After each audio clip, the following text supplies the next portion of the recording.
Oke coy, jumpa lagi dengan Backend Magang, stay humble dan tetap semangat untuk terus belajar layaknya anak magang. Dan ya masih suasana bulan puasa ya, jadi saya ucapin selamat menunaikan ibadah puasa buat teman-teman yang lagi menjalankan ibadah puasa. Semoga puasanya lancar. Dan seperti biasa sebelumnya saya ucapin terima kasih terlebih dahulu buat semua teman-teman yang udah support Backend Magang sejauh ini dengan subscribe, like, dan share.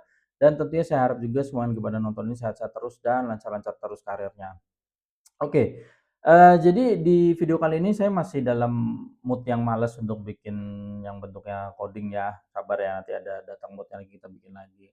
Di sini kita bakal bahas konsep-konsep lagi yang tentunya sebenarnya kalau user interview itu yang penting itu yang ini gitu, karena kalau ngoding, itu harusnya udah jadi harga mati seorang programmer harus bisa ngoding, nggak perlu dites lagi kan sebenarnya kalau ya teman-teman akan merasakan ketika apa ya namanya, user interview di tahap, middle to senior atau ke atas lagi tuh coding itu udah jarang banget dianu lah, tapi lebih ke arah konseptual dan sistem desainnya gitu kan. Jadi pokoknya di video ini kita bakal bahas gimana sih OpenAI itu mengelola jutaan request ChatGPT gitu kan. Nah, intinya gini loh, pernah nggak teman-teman tuh bertanya-tanya gitu kan, gimana sih caranya ChatGPT itu bisa ngejawab jutaan pertanyaan setiap hari tanpa down gitu kan, terus kenapa sih ChatGPT ini bisa tetap cepat padahal, ada ribuan orang pakai dalam waktu yang sama gitu kan. Nah, hari ini kita bakal bahas, bakal bongkar lah istilahnya arsitektur backend di balik ChatGPT dan gimana sih si OpenAI ini menangani scale yang gila-gilaan. Jadi, biar nggak banyak cincong ya, kita langsung aja let's get it on! Please like, share, comment, and subscribe.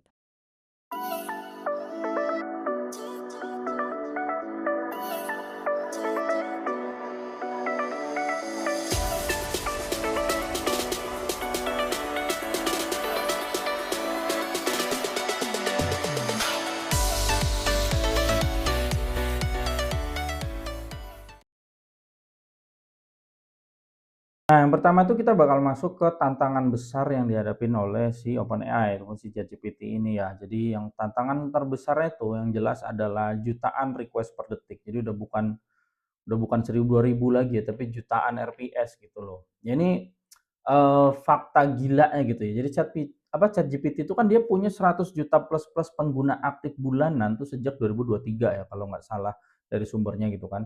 Terus di jam sibuk si OpenAI itu menangani ratusan ribu request per detik. Jadi RPS-nya sampai ratusan ribu tuh dalam jam-jam sibuk gitu kan.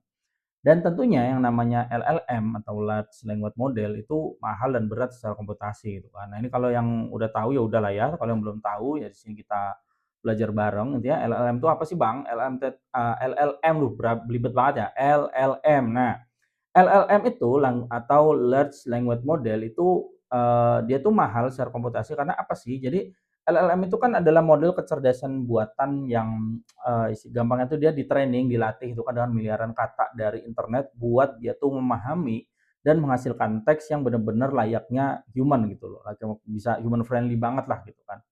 Nah, contoh dari LLM itu ya ada GPT-4, ada GPT, 3.5, ada LLaMA, ada PLLM, dan ada Claude gitu juga ya.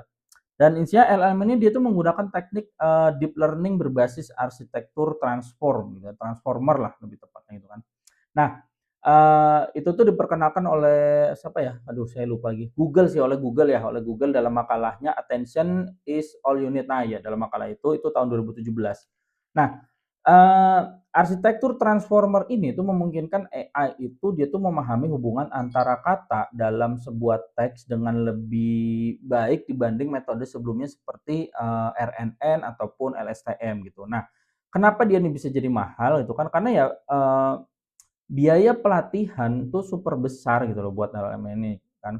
Jadi kan LLM itu dia dilatih menggunakan, dataset dalam jumlah yang raksasa lah, udah terabyte gitu ya, dari data teksnya gitu kan. Nah, untuk GPT-4 itu kan dia kemungkinan dilatih menggunakan triliunan token gitu loh dari berbagai sumber seperti, buku, artikel gitu kan, forum ataupun kode program gitu kan. Nah, proses training ini kan membutuhkan ribuan GPU gitu loh, ataupun TPU gitu selama berbulan-bulan yang menghabiskan energi listrik yang luar biasa gede gitu ya teman-teman ya.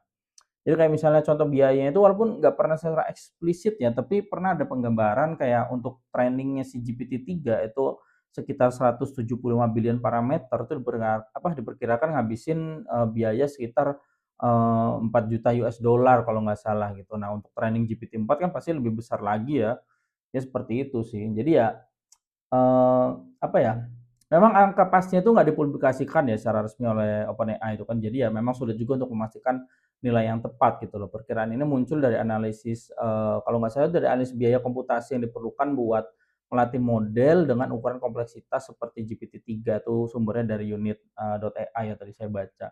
Jadi ya intinya sih estimasi biaya pelatihan dan operasional, model AI berskala besar seperti GPT-3 dan GPT-4 itu kan ya memang berada pada kisaran yang sangat tinggi lah, intinya seperti itu ya untuk masalah biaya itu kan. Nah selanjutnya kenapa LLM itu mahal, jadi ada juga yang namanya itu inference gitu kan, pemrosesan saat digunakan, nah itu tuh sangat mahal juga. Kenapa? Karena misalnya kita, minta jawaban ke ChatGPT gitu kan, itu AI itu nggak sekedar mengambil teks yang udah ada, tapi dia juga harus melakukan komputasi berat untuk menghasilkan teks secara real time, seperti itu. Jadi semakin panjang prompt dan jawabannya, itu semakin mahal juga prosesnya, seperti itu ya teman-teman ya. Dan, model dengan ratusan miliar parameter seperti GPT-4 itu memerlukan beberapa gigabyte gitu ya dari VRAM gitu hanya untuk satu request seperti itu. Jadi contoh perangkat keras yang dipakai itu misalnya dia pakai, NVIDIA ya, NVIDIA H100 ataupun, A100 GPUs. Jadi harga satu unit ini mahal banget ya, kalau nggak salah itu nyampe 20.000, 30.000 USD gitu. Terus dia juga pakai TPU ya, Tensor Processing Unit dari Google sebagai alternatif, itu bisa juga dipakai gitu kan. Nah, selanjutnya itu kenapa si LLM mahal, itu juga konsumsi energi yang sangat besar gitu, karena data center OpenAI itu bisa menggunakan daya dalam skala ya megawatt gitu loh. Jadi satu model GPT itu bisa mengkonsumsi energi lebih besar dari kota kecil gitu. Dan operasi skala besar, ini tuh juga berdampak pada emisi karbon gitu ya, sehingga, beberapa perusahaan AI itu mulai mencari cara lah untuk lebih ramah lingkungan, seperti itu. Dan untuk, selanjutnya kenapa dia LLM itu mahal ya juga di biaya infrastruktur dan pemeliharaan gitu kan. Jadi server, storage, network, dan keamanan itu harus selalu dijaga supaya layanan tetap berjalan tanpa adanya downtime gitu kan. Dan model juga perlu di-fine tune gitu kan atau diperbarui berkala supaya tetap akurat. Terus juga, OpenAI ini kan juga membutuhkan tim engineer kan, researcher-nya juga dan DevOps juga buat ngejaga sistem development itu tetap stabil gitu kan. Jadi kesimpulannya LLM seperti GPT-4 itu mahal karena ya tadi biaya training-nya besar, butuh ribuan GPU dan waktu yang berbulan-bulan, terus inference-nya itu butuh daya komputasi tinggi per request dan ya untuk konsumsi energi raksasa dan ya memerlukan infrastruktur yang bisa dibilang harus canggih gitu kan, seperti itu. Nah setelah kita bahas yang tadi ya bahas tantangan terberatnya itu kan, kita bahas lagi tentang arsitektur back-end-nya si ChatGPT. Jadi tentunya yang pertama dari arsitekturnya itu, dia memerlukan yang namanya load balancer gitu kan. Jadi untuk ya meng-handle traffic miliaran request tadi gitu, karena itu harus bisa dibagi gitu kan. Nah, ketika kita request ke ChatGPT, request itu nggak langsung diproses gitu ya teman-teman ya. Jadi pertama tuh dia bakal masuk ke load balancer-nya dulu. Kenapa load balancer ya? Supaya traffic itu dibagi ke rata sebanyak server gitu ya. Sorry kok malah sebanyak server, ke banyak server. Ah, belibet banget mulut saya. Nah, jadi kalau ada server yang sibuk ataupun dia ada yang lagi error tuh dia bisa langsung dialihkan ke server yang lain seperti itu. Nah, teknologi yang, mungkin dipakai ya walaupun di sini tidak dipublikasikan secara eksplisit ya, yang jelas dia butuh load balancer yang cukup pintar lah untuk menangani, request secara global seperti tadi gitu kan. Ya memang sih yang seperti saya sebutkan barusan ya, OpenAI itu tidak secara publik dia mengungkapkan detail spesifik mengenai, teknologi load balancing-nya yang mereka gunakan untuk menangani, ya jutaan request tadi ya ke ChatGPT, ya tapi ya ada beberapa sumber lah yang memberikan, wawasan lah ya tentang pendekatan yang mungkin diterapkan itu kan. Jadi, kayak misalnya ada artikel nih dari Microsoft Tech ya tentang load balancing cerdas dengan kontainer gitu kan. Jadi sini membahas tentang implementasi load balancing cerdas gitu kan untuk, endpoint OpenAI menggunakan kontainer. Nah, pendekatan ini memungkinkan, distribusi permintaan secara efisien gitu kan, mempertimbangkan batasan seperti jumlah, request per menit gitu kan dan token per menit gitu kan. Nah, ini, yang udah ditetapkan sama si OpenAI tadi gitu loh. Jadi dengan memanfaatkan kontainer, sistem tuh dapat menyesuaikan alokasi sumber daya secara dinamis berdasarkan beban kerja saat ini. Intinya poinnya di situ ya, itu dari tech community Microsoft ya. Ya masih banyak sih pembahasan lain lagi, tapi yang jelas walaupun tidak pernah disebutkan secara eksplisit, kalau kita logik pasti dia harus menggunakan suatu load balancer yang sangat-sangat cerdas ya untuk mengatur, traffic-traffic dari request-nya tadi gitu kan. Ya seperti itu. Ya analogi sederhananya gini deh, bayangin kita tuh masuk ke restoran sibuk gitu kan, terus ada pelayan yang ngarahin kita ke meja yang kosong. Nah itu peran si load balancer-nya gitu loh. Jadi, request tuh nggak bakal numpuk di satu tempat, apalagi yang emang tempatnya tuh lagi overload kerja gitu. Jadi emang langsung dicari, "Ini nih silakan ke sini," kayak di restoran seperti itu. Jadi sudah pasti pasti ada load balancer-nya gitu kan. Kedua, selain si load balancer tadi tentunya model processing, di mana GPT-4 itu model processing-nya itu nggak jalan di satu server aja, itu yang teman-teman, perlu tahu gitu ya. Karena banyak orang yang kira ada satu server raksasa yang ngeproses ChatGPT, itu salah besar gitu kan. ChatGPT itu dijalanin di ribuan GPU server yang tersebar di banyak data center begitu ya. Jadi GPU ini apa? GPU itu nih kalau yang udah tahu ya udahlah ya, kalau yang belum dia tuh Graphic Processing Unit. Jadi dia ini adalah, prosesor khusus yang awalnya dirancang buat ngeproses, grafis-grafis gitulah ya. Dan buat rendering intinya seperti itu lah dalam komputer ya, buat rendering dalam komputer gitu. Nah, terutama buat game sama aplikasi yang visual gitu kan. Cuma ya karena arsitekturnya itu yang memungkinkan, untuk komputasi paralel dalam skala yang gede banget gitu kan. Jadi GPU ini ya sekarang jadi pilihan utama gitu untuk berbagai tugas berat termasuk ya machine learning tadi gitu kan dan, artificial intelligence seperti yang ya sekarang digunakan dalam si ChatGPT gitu kan. Nah, kenapa sih, ChatGPT itu pakai GPU karena ya komputasi paralelnya itu cepat. Jadi model ChatGPT itu kan yang tadi saya udah sebut ya, dia itu LLM gitu kan yang membutuhkan miliaran perhitungan dalam sekali inferensi, jadi buat ngejawab pertanyaan. Nah, GPI apa ya, GPI GPU itu memiliki ribuan core kecil yang mampu menjalankan banyak perhitungan sekaligus, seperti itu ya teman-teman ya. Jadi dia berbeda dengan CPU yang memiliki lebih sedikit core, tetapi lebih kuat secara individu. Jadi ini perbedaannya GPU sama CPU di situ gitu kan. Jadi intinya sih GPU ini dia sangat ngebantu lah dalam memproses dan menghasilkan teks secara real time dengan kecepatan yang tinggi gitu kan. Nah terus, kenapa juga lagi ChatGPT menggunakan GPU itu ya selain, komputasi paralel yang cepat tadi ya, ada juga karena pelatihan modelnya tadi buat training AI-nya gitu kan. Sebelum ChatGPT itu bisa dipakai, modelnya itu kan harus dilatih dengan triliunan kata gitu ya, triliunan kata nih dari berbagai sumber gitu kan. Nah, proses training ini dia tuh ngelibatin, metrik dan tensor yang berukuran sangat besar gitu kan, yang dihitung secara paralel. Jadi di mana, apa ya, GPU ini sangat unggul gitu loh dibandingkan sama CPU seperti itu. Nah, jadi model seperti kayak GPT-4 itu diperkirakan, membutuhkan ribuan GPU kelas atas lah selama berbulan-bulan buat dilatih gitu ya.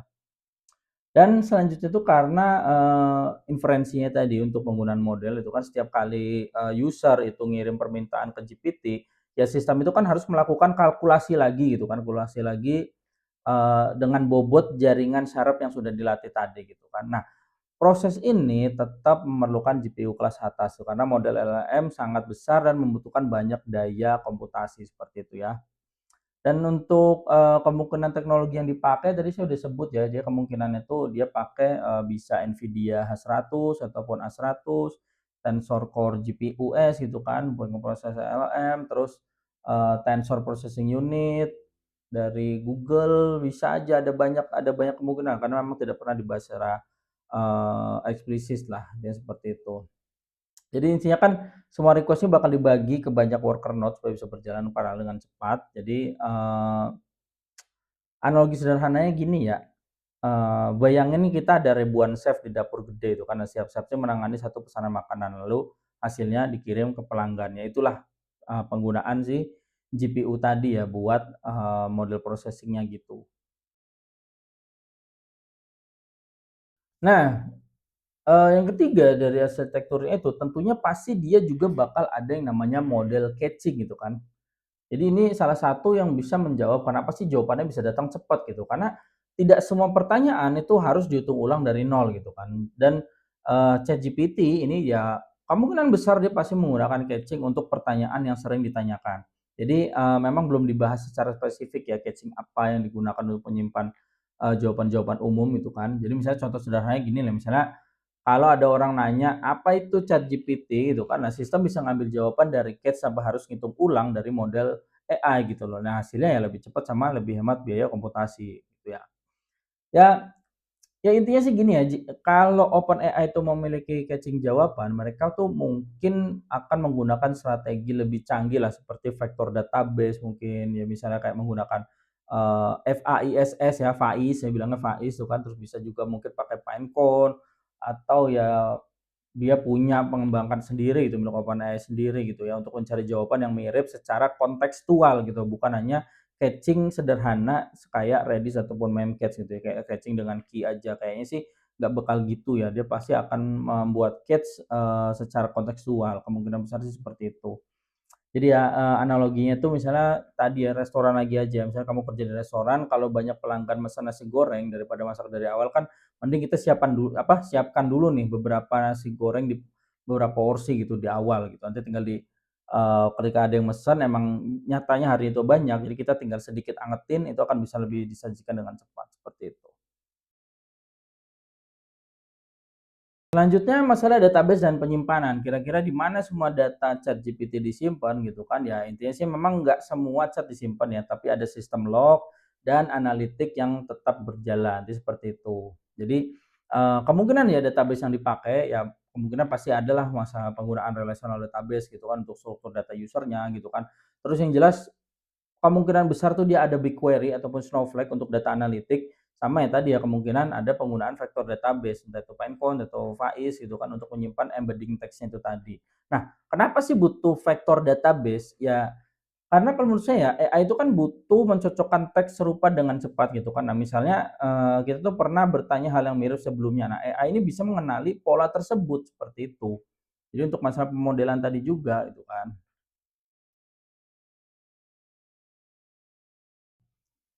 Nah bagaimana OpenAI itu bisa mengatasi downtime gitu kan. Ya, ChatGPT ya tentunya juga bisa down gitu kan kalau dia nggak diurus dengan benar ya. Tapi ya OpenAI ini dia tuh juga punya beberapa solusi lah kayak misalnya ya tentu tadi kita udah sebut auto scaling gitu kan. Jadi kalau traffic naik drastis, OpenAI ini bisa langsung nambah server secara otomatis gitu kan untuk menangani jutaan request per hari seperti itu. Nah, OpenAI ini menggunakan ya sistem auto scaling yang bisa secara otomatis menambah ataupun mengurangi kapasitas server ya berdasarkan request yang datang seperti itu. Jadi, apa ya bilangnya tuh, kemungkinan tuh ya ada kemungkinan dia pakai teknologi yang kita kenal ya, kayak misalnya Kubernetes gitu kan, serverless architecture walaupun nggak pernah disebut secara spesifik ya mereka pakai apa, tapi adalah gambarannya kira-kira seperti itu. Kalau teman-teman yang mungkin, paham gitu kan udah pakai Kubernetes ataupun yang serverless ya pasti ada pola-pola yang seperti itu, entah apapun yang dia pakai gitu. Terus ya tentunya ada yang namanya, multi region deployment gitu kan. Nah, data center ini pasti tersebar di berbagai negara kalau menurut saya ya. Jadi kalau ada satu lokasi yang bermasalah tentunya request bisa dialihkan ke lokasi yang lain, itu gunanya gitu. Dan tentunya ada rate limiting juga dan nggak sekedar ada rate limiting, tapi ada prioritization juga, prioritization. Nah, sorry belibet banget ngomongnya. Jadi ada rate limiting sama ada prioritization. Jadi kayak misalnya user berbayar tuh yang dapat ChatGPT Plus itu kan ya tentunya dia akan dapat prioritas yang lebih tinggi dibanding user yang gratis gitu loh. Jadi kalau terlalu banyak request, user gratis ini yang bakal kena rate limit duluan, seperti itu. Jadi rate limitnya dipakai tapi ada prioritization juga. Ya seperti itu. Ya analogi simpelnya misalnya kita punya toko boba gitu kan. Nah, kalau mendadak viral ya kan kita bisa nambah staff, dan stok yang lebih banyak gitu kan supaya nggak kewalahan. Terus misalnya ada yang kartu VIP itu kita layanin dulu request-nya. Nah, seperti itu. Itu analoginya kira-kira begitulah ya. Nah, selanjutnya itu tentunya apa ya, tentunya tetap ada tantangan masa depan dari, si ChatGPT gitu kan. Apakah bisa tetap scalable gitu kan. Jadi tantangannya bukan dari GPT ya, maksudnya yang akan dia hadapi gitu kan. Jadi, bisa nggak sih tetap scalable gitu kan. Jadi masalah besar ChatGPT ke depan itu adalah ya tadi biaya operasional, ya ada kemungkinan akan semakin tinggi gitu walaupun ada kecenderungan bisa turun juga. Terus, ya tadi jelas untuk GPU, dia tuh butuh GPU dan listrik dalam jumlah gede, terus juga ya model semakin besar tapi harus tetap bisa cepat dan efisien gitu kan. Nah mungkin ya solusi yang akan diambil sama si OpenAI ini kemungkinan ya dia pasti akan melakukan fine tuning yang lebih efisien lah ya. Jadi biar model itu bisa kerja lebih cepat tanpa butuh komputasi yang besar seperti itu. Terus, ada kemungkinan juga bakal ada edge, AI processing. Jadi ada nggak sih kemungkinan gitu kan, gini loh maksudnya, edge AI process itu jadi model AI-nya itu dijalankan di device user langsung gitu tanpa, selalu request ke server. Nah, jadi bisa nggak sih ke arah situ gitu loh. Tapi saya yakin sih kayaknya bentar lagi bisa gitu. Jadi ini adalah salah satu solusi-solusi yang mungkin bakal dilakukan sama OpenAI ya. Jadi, tadi namanya adalah Edge AI Processing ya. Terus ya terakhir ya jelas yang paling paling apa, sejuta umat ngerti lah ya, quantum computing gitu kan di masa depan. Jadi bisa nggak sih AI dijalankan lebih cepat dengan komputer kuantum, seperti itu. Nah, buat kesimpulannya intinya backend ChatGPT itu terdiri dari load balancer, model processing, caching database, dan auto scaling gitu kan. Oh ya, caching sama database itu beda ya, maksudnya ada caching, ada database tuh, seolah kayak gabung tadi saya nyebutnya. Saya ulang ya, jadi, backend ChatGPT itu tentunya terdiri dari load balancing, model processing, caching, database, dan tentunya auto scaling gitu kan. Dan OpenAI itu menangani jutaan request per detik dengan teknologi yang canggih ya, seperti GPU tadi gitu, ataupun hal-hal yang, mungkin kita kenal seperti Kubernetes dan lain-lain gitu, walaupun kita tidak tahu secara spesifik apa yang dia pakai gitu kan. Nah, kalau untuk tantangan terbesarnya ya tentunya skalabilitas dan biaya operasional yang semakin besar, cenderung semakin besar gitu kan. Nah, ini sih menurut teman-teman kalau ya apa yang terjadi kalau ChatGPT down total misalnya selama 1 minggu gitu atau bahkan 1 bulan gitu kan. Dan misalnya kalau kalian tuh jadi CEO-nya OpenAI itu kan solusi apa nih yang bakal teman-teman lakukan supaya AI bisa lebih cepat dan bisa lebih murah itu kan ya, itu kita bisa diskusikan lah di komentar ya. Jadi ya kira-kira, gitu aja masalah tentang AI ini ya, tentang ChatGPT ini ya, bukan AI-nya sih, lebih tepat ke ChatGPT ya. Jadi gimana OpenAI mengelola jutaan request, kira-kira seperti itulah kemungkinan besarnya ya. Mudah-mudahan ini bisa ya insya Allah bermanfaat buat teman-teman untuk lebih mengerti lagi tentang pembuatan, OpenAI, seperti itu. Jadi pokoknya support terus Beken Magang dengan subscribe, like, dan share. Terutama, share ya gitu kan supaya mungkin nanti ada teman-temannya itu yang lagi belajar sesuatu gitu kan dan ada yang mungkin lagi dapat problem sesuatu di pekerjaan yang mungkin bisa terbantu dengan video-video yang saya buat gitu kan. Dan tentunya dukungan teman-teman bikin Beken Magang tuh semakin semangat buat ngeluangin waktunya untuk ngebikin video-video seperti ini. Kira-kira begitu sih. Jadi ya kira-kira gitu aja dari saya. Sekian, terima kasih. Salam Beken Magang.